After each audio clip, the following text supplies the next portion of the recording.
Good morning, lovely people. Welcome back to the farm. Got the tractor running, warming up for the chores. We're on day 5 of carnivore, folks.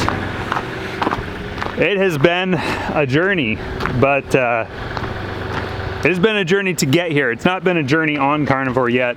I've actually been carnivore for almost 2 months now, at least a month and a half or more.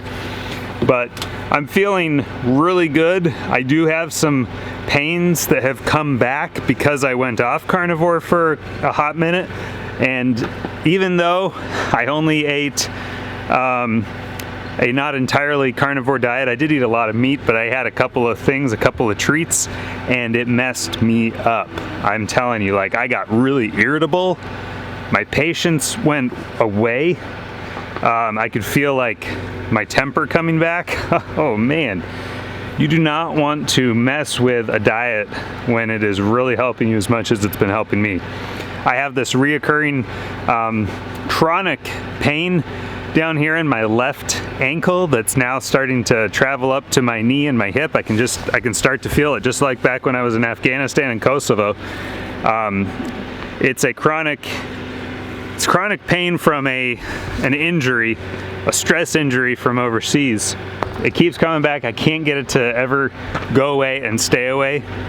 The best I was ever at while I was eating plants was when I would be more of a couch potato and I'd be sitting around on the computer doing office work or playing games or watching movies. It would kind of just go away because I wasn't putting I wasn't doing a lot, okay?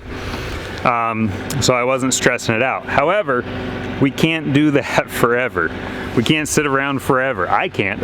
I don't want to, even though my energy level would force me to not be able to do as much as I wanted. So now that I've got more energy, walking around on this thing, all it took was about 2 days of eating plants and it messed me up.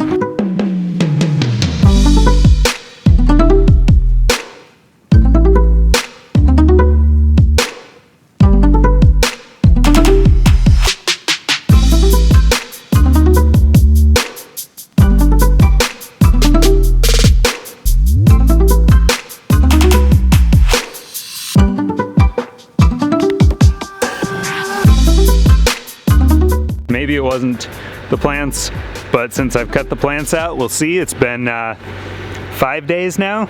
Sugar, carbohydrates, even the good carbohydrates I seem to have a sensitivity to them. So we're back on the carnivore diet, folks. We're back and we are gonna stick to it. So now this is what the pigs do to these 55-gallon drum waterers. They twist these all up, they knock them over, they fill these spouts with dirt, and then they knock them over and they break the lids. So I need to strap them down or chain them down to a post or two. If you guys have any suggestions on how I can secure these so the pigs can't mess with them, knock them over, leave them in the comments.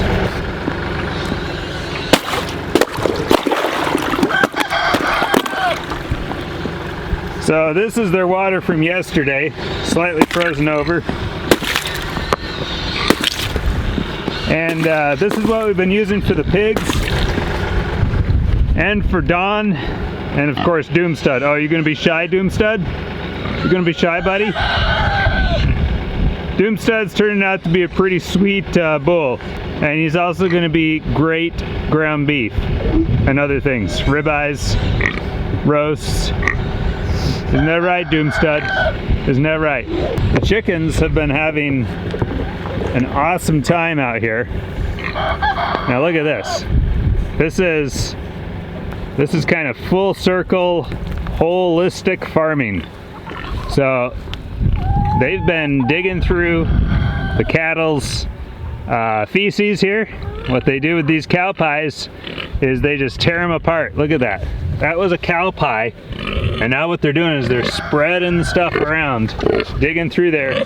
They're eating what the cows can't make use of, and they love it. But the problem with just using this is that the pigs get in it and they get it all muddy.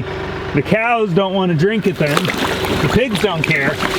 And so then they won't drink until they're, you know, really dehydrated, which isn't good. So the pigs will still be able to jump up on the side of this. There's probably nothing to do about it. But they won't be able to get in it. So that's my idea, is hopefully they won't be able to get in it. I mean, who am I kidding? A really determined pig could still get in that thing. But it is as tall as they are. It's as tall as they are, they're not going to be able to easily get in it. You're such a good boy. Yes, you are. Tasty meats.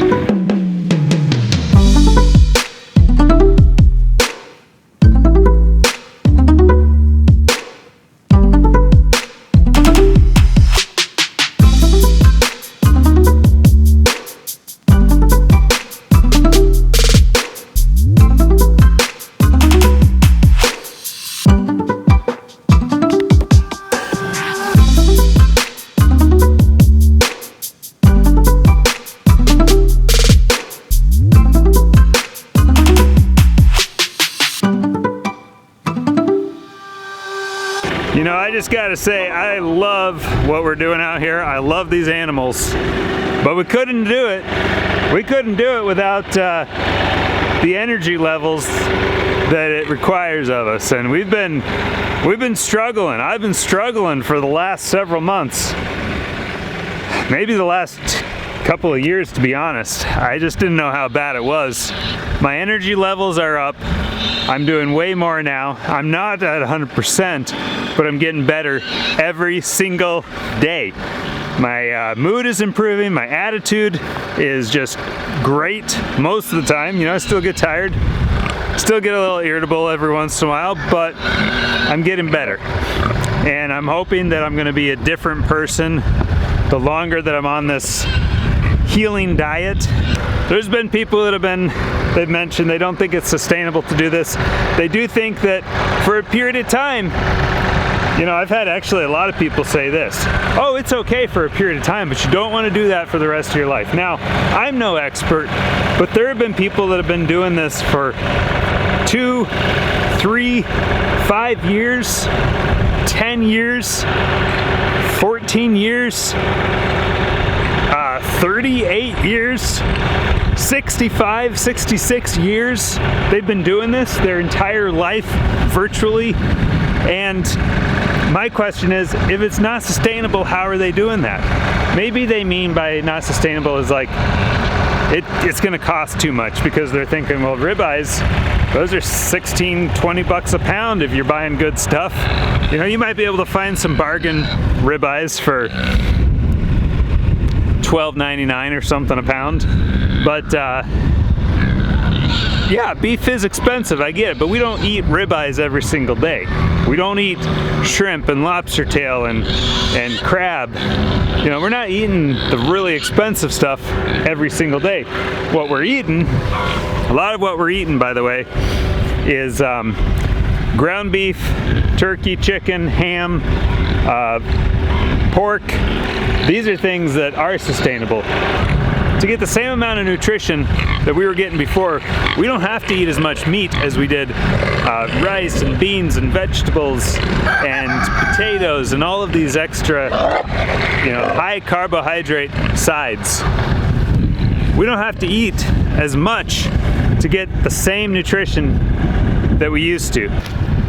Ultimately, you're getting a lot more nutrition, a lot more bang for your buck out of a pound of meat than you are out of a pound of grain or bread or anything like that. So a lot of it's filler, folks. It's just making you feel full.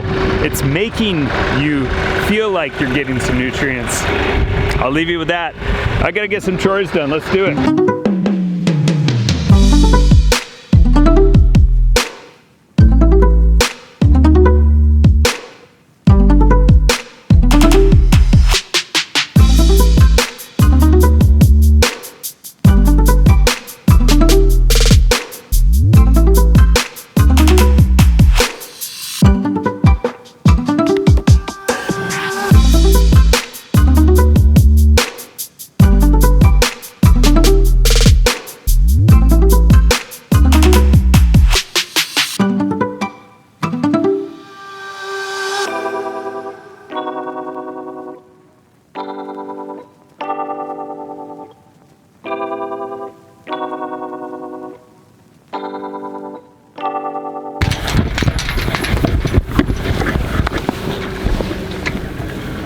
All right, let's see if we can get a couple of sows out here.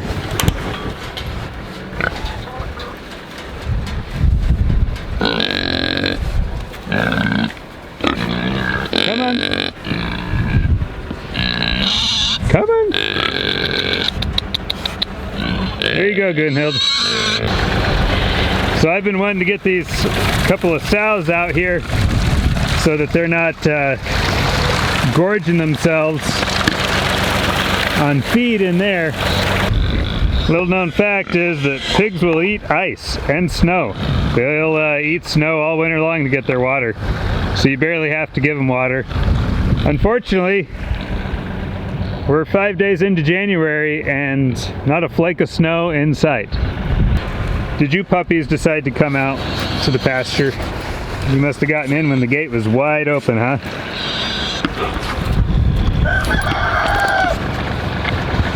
So I may actually end up draining this thing before they empty it, because I'm not exactly sure how things are going to work out with Dawn and Doomstud, but the plan is I do want to move them. I want to move Dawn into the barn, and I want to move Doomstud.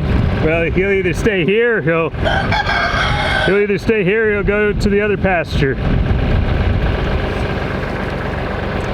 We'll give him that bull calf to keep him company though.